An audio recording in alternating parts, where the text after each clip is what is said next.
Maswerteng hapon po mga ka-STL. Narito na po ang resulta ng STL Batangas para sa araw na to, second draw.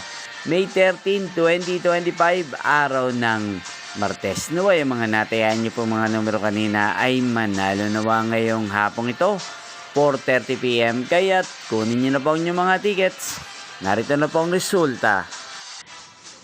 Ang mga numerong nanalo sa STL Batangas ngayong hapong ito, May 13, 2025, 4:30 PM. Second draw result, 6 at 5 in exact order. Sa lahat po ng dimaya kanina sa STL Batangas para second draw ng 6 at 5. Congrats po sa inyo, panalo po kayo. Again, 6 at 5. At ngayong hapong ito sa STL Batangas, sa atin pong i-shoutout ang lagi pong nanonood sa channel na to, si Ate Roda ng Batangas. Shoutout po sa inyo, Ate Roda. Sana po iswertihin din ang mga numerong tinatayan nyo sa STL Batangas. At sa lahat po ng mga taga Batangas, shoutout po sa inyo.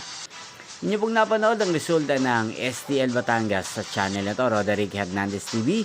Maraming salamat po sa patuloy niyo pong panonood sa aking channel. Magkita-kita pong muli tayo mamayang 8:30 PM. Thank you for watching.